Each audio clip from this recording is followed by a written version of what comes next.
Arrayoo ati kaatee gartee ummata kana dhumuun qabu, namni du'uun qabu, namni buqqa'uun qabu, gibiraan namni gidirfamuun qabu, qotee bulaa manni irratti diigamuun qabu. Horiidarii jedhaniiti gartee bakka gartee manni tokko faan jiru mana tokko dhaqanii diigan. Baaboo maal godhuu deemta kaabire bar horiidariin godhu jira jaa miskiintichi ilmaan 10 wajji ala darbama. Memma harargee maayumaa fudhadhu haramaaya mana ummataa guutuu san diigan. Mee maaltu dhufe? Wanni dhufe Oromoon magaalaa keessaa buqqa'u, Oromoon magaalaa keessaa baqachuu, Soomalee achiin itti diranii Soomaleen amma ijaarsa seeraan alaa haga tulluu guuletti ijaarachaa jirti jechuudha. Abiyyi asii horiidarii jee gartee wallaalaa kana gabbuqqisiisa.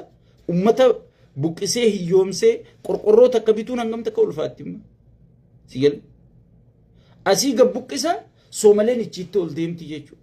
Amaarri gubbaatti gad deemaa jechuudha. Oromiyaa gartee caccabsee zeeroo godhee sigalee ummata gartee if jibbe ummata Oromoo ummata naa Oromoo jechuu yoo dhagaan akka namni sibiraa ceewu. Akkasitti sirriitti irra dalagu jira jechuudha. Sigal saniifuu ummanni keenya waan har'aa tana booda gartee warra gartee dhaqee mootummaa tana deeggaree isinii himuu jira akka kiyyaa kun. Booda gartee aboo bari ilma keenya seene maarree kee hin jiru. Ilma jennee isinii himuu jira. Sigal nuti warra nu fakkaatte ji'ee dhaqeetu isinii himuu jira jechuudha. Gaafa dhayinummaas qofaa teenya dhayine hayyoota hunda dhaqe. Nu qofaa miti sigal.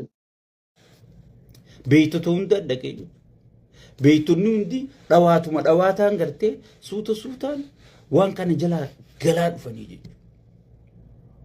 Karraa maayyii hafe nuyi jechuudha. Dhiirri reefa nama fi sagal gara gaggalchanii dhiiru maalii fi mee waan kana qabsoo Oromoo fidee dhiiga Oromootti bahe qaallichi kuyyoo kutee sabboontota kana as keessa kunuunsinee as keessa jaarree sabboontonni kun ol ka'ee ol bahee aangoo san qabatee gartee shiifti godhee karaa dubbii akka Oromoon barbaadu sanii jijjiiruu danda'e jenneechi keessatti gatii kafaluu turre jechuudha.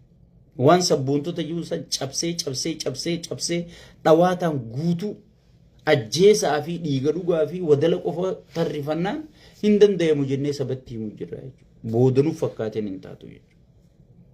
Saniifuu Oromoon yoo if baraaruu barbaade if baraaruudhaaf yeroon isaa amma jechuudha. Yeroon isaa amma. Itti aansuudhaan hayyoonni keenya waan ajaa'ibaa waan gaariin gabbahuu deemanii jechuudha. Dubbii bireedduu gad dhufu jira jechuudha. Qabadhaa ta'an dubbii tiyyatti dhuftan. Dubbii ajaa'ibaa gad dhufu jira jechuudha. Amma woboon humnaan tarkaanfii isaa sirriitti lafa qabachaa, lafa to'achaa, lafa gartee dhawaataan waan kana dadhabsiisa diinagdeen namichaa zeeroo ta'ee jira. Ati mootummaan tokko muka guddaadhaan siin jemma dura. Muka guddaa kana qottoodhaan har'aas hoomarraa murta, boruus hoomarraa murta, iftaanis hoomarraa murta. Osuma irraa murtu qilleensi guddaan tokko dhufee hucciisa. Qilleensi sun osoo hin dhufne if qopheessuudha jiranii jechuudha hayyoonni. Qilleensi sun akka dhufaa jiru laalee harka namni waa argu. Uummanni keenyaas gartee kana jala kursii qabnaa osoo hin taane isa booda maaltu dhufaa? Isa booda maal mootummaa akkam qabaachuu qabna?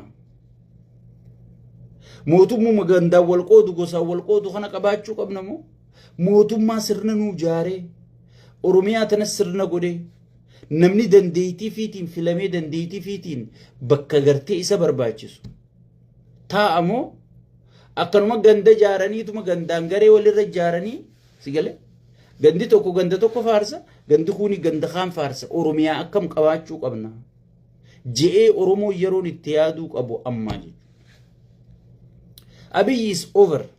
Abiyyi du'eeti kafanamee dhiinee irra salaannee qabrirra geessinee awwaalarra wallolu jira jechuudha. Akkanatti awwaalamu akkamitti awwaalarra wallolu jira jechuudha. Kanaaf fala kaa'u hayyoota.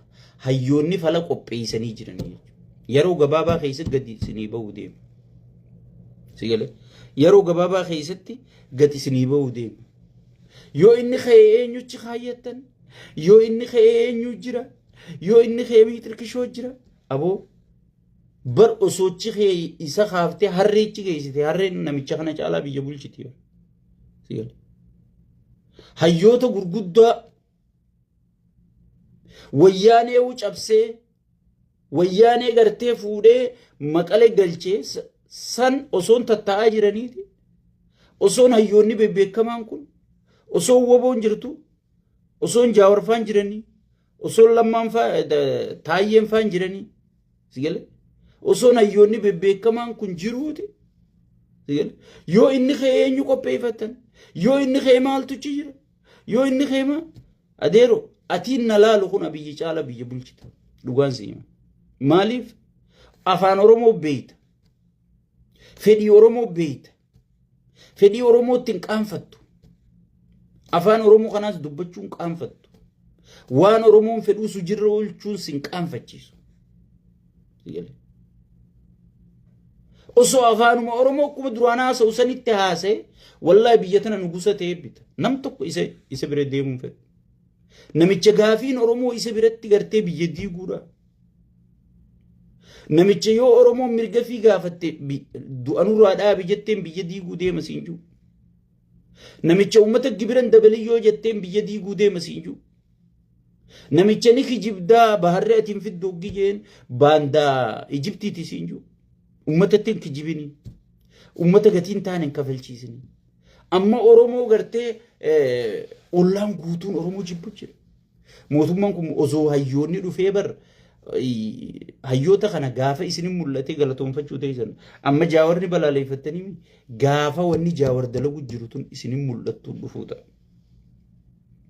bar oromoo biyya qabattee jonosaayidii gootii Tigree caccabsitee Amaara caccabsitee Shaabiyaa caccabsuu deemti bakka ummata jeeqaa East Afrikaati ummanni kun aangotti maluun qaban jedhanii barayyoonni biyyattii guutuu waraqaa karaa Ameerikaatii fi addunyaa barreessu jiran kun bakka nu bu'u jee hayyoonni keenya iyyee oromoo seef godhu jira yaa obboleeyyan kiyya isiniin galmu sigale kun mootummaa oromootii miti sigale ja'aniiti bar hayyoonni kun bar akka oromoon ummata jenosaayidii arra amaarri maaliif jibbamanii beekta amaar maaliif jibbite nafxanyaan nu dhufte maarreen nu dhufte wanni je'anii jibbaniif maali gocha mililik nu dalageefi bar akkasii boru baratiis oromoon nu dhufte hey dhaloonni hundi gocha abiyyi sigale yoo arra abiyyi mormuu baatte yoo arra abiyyi dura dhaabbachuu baatte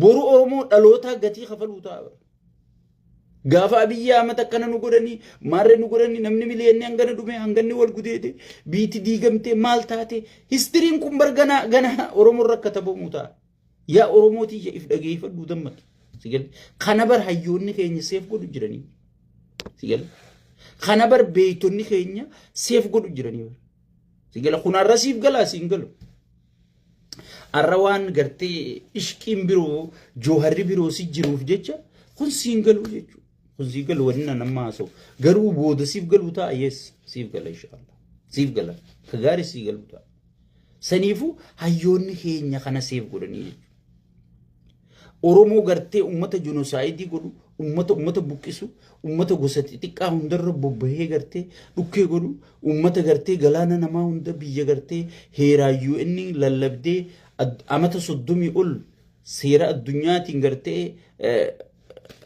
jiraattee dirqiidhaan fudhanna jettee nama yaatee nama caccabsuu barbaaddu oromoo gartee Soomaaliyaa guddoo amata meeqa daangaa isii qabdu dirqiin fudhanna jettee yaatu sigale takkasii addunyaa irratti bara akkasiin maqaa keenya fokkisee uumuu ka'eera hayyoota keenyaatu maraataan oromoo bakka hin bu'u kun gartee wanni inni oofu kursiisaati inni haga jiraateetuma sigale dabruu barbaada malee oromoodhaaf wanni inni dhiisee deemu hin jirtu mee oromoof wanni inni dhiisee deemu sirnuma tokko naa himu fooqii ijaare san dhiisee deema fooqii sanuu amaaraa ijaarate amaaruma gartee marrasi bobbaasu kanaa ijaarate malirraa ichi qaba fooqii dhedheertuu finfinnee keessa dhadhaabbattan qoradhaan amma faarsee bulaan tana jala deemee footoo ka'a abbaa hin beeku si galee fooqiin sun teenyuuti yoo jette tafayyisaa leellisaa fasiin jaa fayyisaa leellisaa goojjoo hin qabu taa'ee farshoo dhugee dachii miskiinaa gurguru jira malee si galee so kakkanaafaatu gartee biyya san bulchaa jechuudha kakkanaafaatu namicha san faarsaa jechuudha kan ma'aanaa gartee maaltu deemaa jira maaltu hojjetamaa jira danda'e saniifuu hayyoonni keenya tana hunda tartiibatti godhanii jiranii yoo inni ka'e maal lafaa qabnaa oromoonni kasaartee anamma ni haa ta'e sannu waan beeku yoo abiyyi kun ichi sossoohe amaaraatu kun wal jaaranii jiranii amaaraan nurra deebi'aa hawaan juufaa oromoo rakkisu jira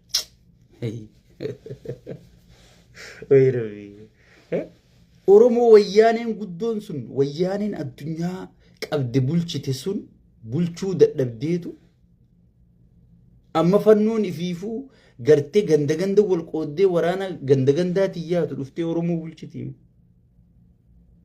wa iftuufachuu isiniin kun humnaan ga qabdaniif hin beeytanii haga geeysanillee if hin beeytanii siyal mee eenyuutu hayyama keetii ala finfinnee dhufee gattaa'uu danda'ame naa osoo waboo akkasitti hidhate qabdu wabumaa hun qabaatimme wallaahi billaahi amaaraa fi tikreen ganaa deebi'anii biyya san bulchuu inuman danda'an ka biyya san dhufee bulchuu oromuma sirrii sirna sirriitu dhufee bulcha malee sigale wanni kun amma gartee waan gartee piipiin ittiin gartee umrii dheereeffachuu barbaaddu mee eenyu lafaa qabdaa mee eenyutti geeffachuu barbaaddaa adeeroo hayyoota meeqa badhaadhina kana keessa bara hayyoota meeqa kan qaallichi sodaa qaallicha kanaati mataa akka qabatee taa'u jiru yal meeqaa jira dhaabuma gullallee jiru khadaawwi kana keessa hayyoota meeqa kan daawwit ol bahuu dhoorkee mataa keessa cafaquu jiru meeqaa jira bara yal waboo keessa bar joollee wabootu marroo dirribarraa eegali haga gartee jalatti haga waraana hidhatee yaa'utti joollee yuunivarsiitii irraa yaate bar joollee bar sirna addunyaan itti bulchitu kana addunyaan oromoo dhiisi addunyaan itti bultu lafa khiyaa'uu dandeessuutu arra qawwee hidhatee kufee kuffisaa jira bar oromoo yoom hayyuu dhabde oromoo yoom beekaa dhabde oromoo yoom nama waa bulchu dhabde namachi deemee aangoo fudhatu dhabnee baramu qaallicha du'ee gartee zeeroo ta'ee taa'u aboochi deema aangoo fudhadhaa jechuma jirra bara amma sun qophaawaa jira akka ajaa'iba qophaawaa jira namachi deemee aangoo fudhatu onneetti horaa jira namni barichuma deemee irraa fudhachuu maaltu gartee wan ichi jiraan na ajaa'ibsiisi gale amma namachi deemee aangoo fudhatu san uumuu jirra jechuudha saniifu hayyoonni keenya xiqqoo booda gartee akka ajaa'ibatti gartee waan ajaa'ibaatiin gati isinii bahuu deemani andurumaan bahee lallaba gaa'ee ni beektin amala kiyya wanni nan juu baatii takkaa fi lama caalaan turtu numa dhufti inshaallah oromoon garuu if dhaqqabu qabdi jechuudha namicha kanaa wajjin gad deebiteemma galaanoo maatirkishoo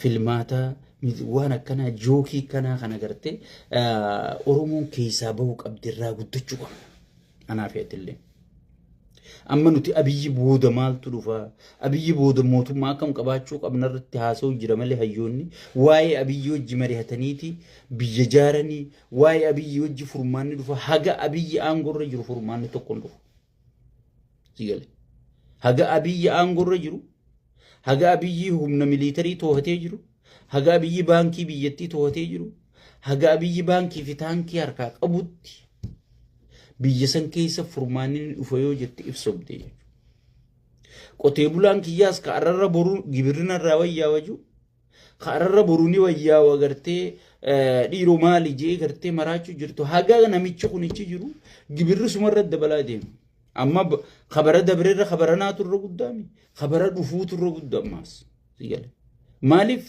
naannoleen hundinuu gibira kabaluuf diddee jechuudha naannoleen Itoophiyaa guutuu gibira kafaluu didde gibira guutuu kafaluu jiru Oromiyaadha jechuudha.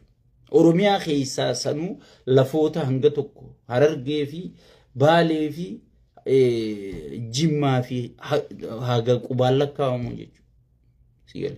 Haga qubaan lakkaa'amu malee even bakki waboon keessa sirri sosoolleen akkana gibiraan gidirfamaan jirtu jechuudha. Addunyaan taatu baay'atarraa murtee jirti jechuudha. Diplomaasiin isaa taatu zeeroodha. Diplomaasii kana diplomaasii ati qabdu laalanii waraana keessi gargaarte addunyaan. Diplomaasii ati qabdu laalaniiti dinagdee ati qabdu nageenya biyyateeti laalanii qo'ataniiti liqii si kennite addunyaan. Sigal biyya fuuldura qabdu biyya fiichara qabdu waliin dalaguun gartee ni barbaachisa jedhanii si kennanii jechuudha. Yoo ati gartee nama gatii qabu waraana gatii qabaatu diplomaasii gatii qabaatu nageenya amansiisaa yoo kan lafaa qabaatu taate sigal addunyaan tun gartee ekonomiin ta'e yoo kuftellee fidaniiti gartee maallaa kanatti guutanii ekonomii tana ol sii kaasuu danda'anii. Biyya investarri tokko yoo faarsee bulaa taatu malee faarsee bulaa dachii barbaadaasi abiyyi faarsaadhaa gartee hunolaa lakkattiin isin faarsee jee sigal gartee dhufu yoo taate dhaqu yoo taate malee mee investarrummaa lubbuu qabu ka biyya san diinagdee biyya sanii jijjiiruu danda'u harraa baqatu malee katti baqatu laala. Amma pirezidaantuma Maleeshiyaa kan deengadda abiyyi footoo wajji keessan fudhadhu. Guyya sadi Finfinnee taa'ee baay'ata biyyattiitti fixee achiisa gartee hoteela daawwachiisaa ture jechuudha. Garuu sa'a sadi qofa Keeniyaa dhaqeeti shilingii biliyoona meeqaan investiichi godhee sa'a sadi qofatti investi godhee jechuudha. Maaliif biyya nagaa qabdutti namni investi godhaa jechuudha. Biyya nagaa qabdutti namni qabeenya fi dhangalaasaa jechuudha.